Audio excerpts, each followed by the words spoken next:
Hello, my loves. Good day, my loves. Top of the day to you, my loves. How are you doing today? It is Sunday morning. Sending you some peace of mind, some love and abundance.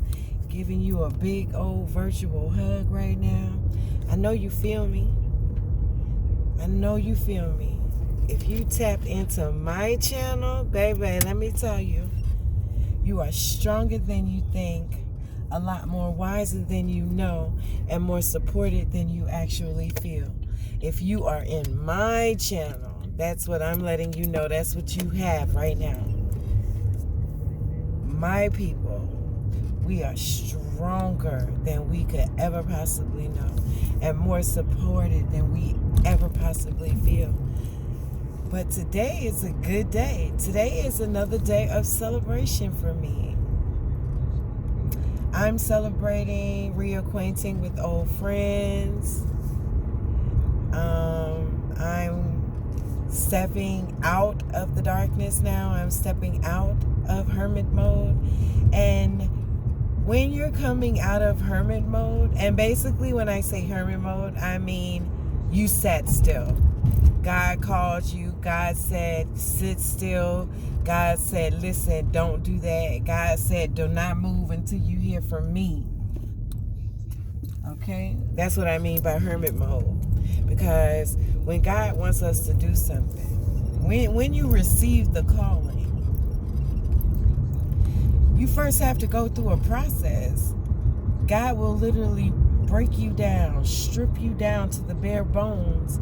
And that basically means he's stripping you of all your childhood trauma. He's stripping you of any neglect and abandonment issues. He's stripping you of any heartbreak.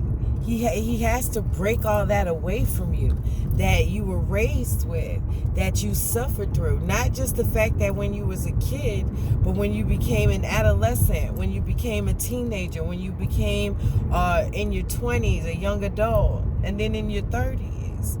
Okay, by the time you hit 25, you should have already had a quarter life crisis. That's what I say. You know, we always talk about people who have midlife crisis, but there is a such thing as a quarter life crisis. I experienced it, I believe it, and I know it to be true. That's when God begins to call you, right before your 30th birthday. But today I celebrate learning how to be one with spirit and being in the world but not being of the world. That's basically what happened. So, spiritual awakening 101. When spirit starts to call you to change your life because you have a mission, you have a purpose, you have a divine path that you incarnated here to do. Everybody has a mission. Everybody has a purpose. Some of y'all purpose is to be devilish. That's none of my business. But for us, whether you want to call yourself a chosen one, whether you want to call yourself a starseed, a light worker, basically the authentic, genuine people that love genuinely, that live from their heart space, those are the people I'm talking to. Those people that never gave up on love. Those people that never gave up on hope.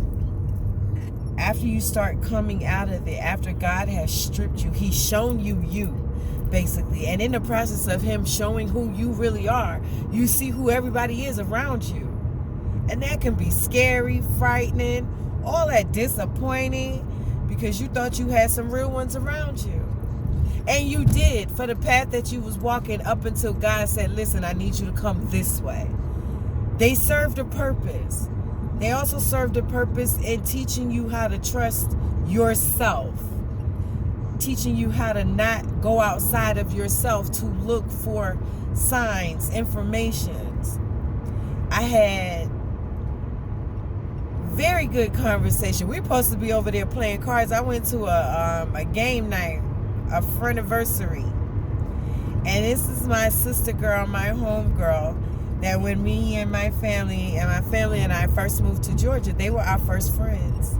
They took us to our first concert. They were the first place we spent the night at. They were the first parents we met. God bless Miss Betty. May you always rest in peace. She was awesome. And I have not seen my homegirl in like 20 years at all. I didn't get to see my other homegirl, her sister, but I got to see my babes, and we had a good time. I played gigantic Connect 4. I didn't get to play Jenga, but I straight smashed the dude in hoops. Yo, killed him in hoops. Played spades. We got our butt kicked in spades. Yeah, we did. But all in all, it was good. It was really good. It felt good to be around. And I didn't know but one person. I mean, I knew Keisha's friends because they looked familiar, and I remember hanging out with them when we were young. But I don't remember too many stories with her friends, but they remember. Had a good time yesterday. And not saying I'm surprised, but it's a new normal, because I am no longer the person that I was. I'm not. I can't be. There's no way possible that I can remain who I was. It's not possible. And so entering back into this reality, recognizing that this life is a dream. Roll, roll, roll your boat gently down the stream. Merrily, merrily, merrily, merrily, life is but a dream. It is. When we wake up, that is the dream state. We think when we go to sleep that that's our dream state. No, that's actually our reality, because we are spirits. We have transcended this body. We don't realize that. We don't realize that we've transcended our body. We don't understand that because we were raised not to. But I had such an awesome, amazing time with strangers. And I didn't feel antsy. I didn't feel anxious. I didn't feel nervous. I didn't feel this wave of energy or negative energy coming at me to where I had to literally put my guards up. A good time was had. I had a couple of Jello shots. I broke it down one time when they were playing Kilo. Like, she played all of our greats. I'm talking about all the greats from Club Excess, Sharon Showcase, like 559. Like, it was so much a vibe. And it reminded, even on the way there, I guess what it did was it reminded me that I still kind of am who I was. I'm just not the same. Because on the way there, I was reminiscing, like going past Cascade and going past East Point. I'm like, yo, this was my stomping grounds when I first moved. When I first moved to Georgia, I hung out at College Park, East Point, Cascade, all of that, West End. I was always there. And it just felt good being around good people. I'll say that. Especially when you've been fighting for your life, when you've been fighting for your sanity, when you've been fighting for your peace of mind, when you've been fighting for your own love, when you've been fighting for yourself, because you realize that the people around you was not fighting for you. I even had to stop a conversation because we was having a good conversation.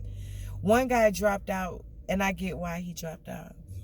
But the second guy wanted to be argumentative and combative and wanted me to explain, like, he was there, but he was not quite there. So I really had to, like, step in, and I was so proud of myself because I didn't lose my cool. I didn't, go off on him. I didn't gather him. I didn't get him together. I did get him together, but it was very polite. I even asked him his name. When I realized that everything I said, he wouldn't even let me finish. He kept saying, well, show me. Prove it. You said this. And then when he said it, I repeated it. I said, well, you put it back on the table. It was, okay. So I said, you know what? Check this out. What's your name? And he was like, so-and-so, because I don't want to put him on blast. And I said, I see that this conversation is not going anywhere. We are stuck right now at this impasse. I said, so what I'm going to do is I'm going to go ahead and bow out gracefully. I'm going to go get me a drink. And I said, I'm going to go play something else or something. And he was like, okay. He got stuck for a long time, y'all, because I'm steady dancing. And he was stuck in his head. I cut the conversation short. And he said, okay. Couldn't do nothing but respect it. I didn't get mad at him. I didn't yell at him. I ain't get nothing. I'm not finna argue and prove to you that I know that God is real and that miracles do exist. And his argumentative point was, how you gonna tell me miracle exists? Or because I was like, I don't believe in luck. I believe that miracles happen. But he's like, well, how do you explain people that die? Okay. So I was getting into that and he didn't want to hear me. Like, if you don't believe in generational curses, and that's what I asked him, I said, do you believe in generational curses?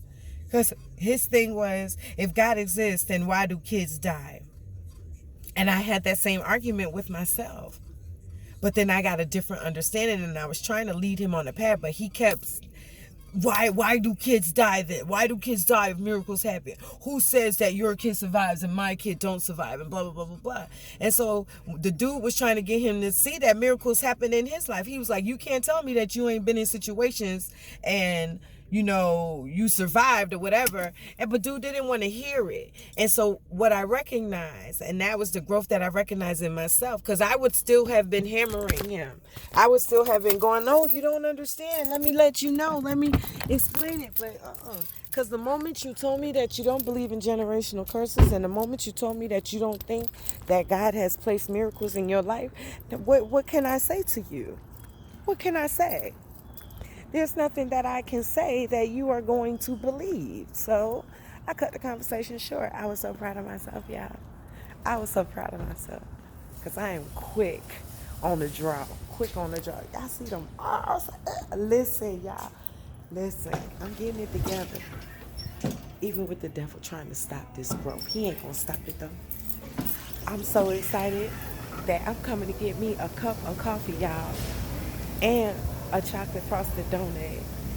And I'm excited. I have not had coffee because one of the things that God does is he wants to purify your body, not only from trauma and hurt and pain and all that stuff, but he has to purify your body from all the toxins that we consume, the ones that we breathe and the ones that we eat.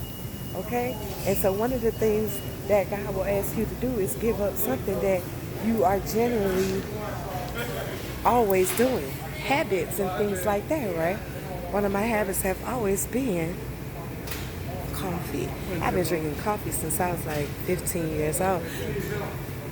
Hi, how you doing? Can I get a chocolate covered, frosted covered donut, chocolate frosted? And yes, I am getting me a donut today, and I'm getting me a coffee with some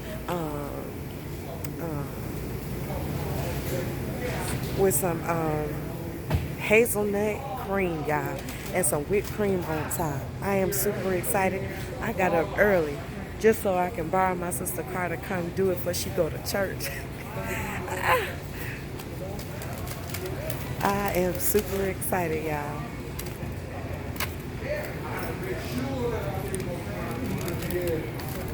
Thank you kindly. Have a good one. So my day is getting started. We're going to start this thing off right. We got Danielle in the house tonight because I'm finna drink some coffee, y'all. I am super excited. I was talking about this last night. I had plans to get up at 6 o'clock so I can go get me some coffee. I used to start my day off with a cup of coffee at my house. But I was obedient. It's been a year, y'all, since I had some coffee.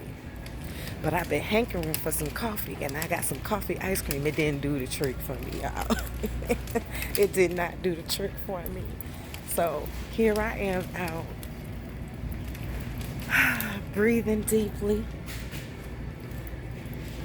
loving life, enjoying life, and knowing that God always has a plan, even when we don't understand. Namaste, Mazel Tov, Ashe. I love you guys, okay? We got this. You got this. I don't care how crazy it seems and how bleak it seems like you'll never get out of what you're in. You will. I promise you. Well, I don't promise you. God promises you. Because I am not a God. I can tell you that. But he can show you. Trust and believe. Namaste. I love you.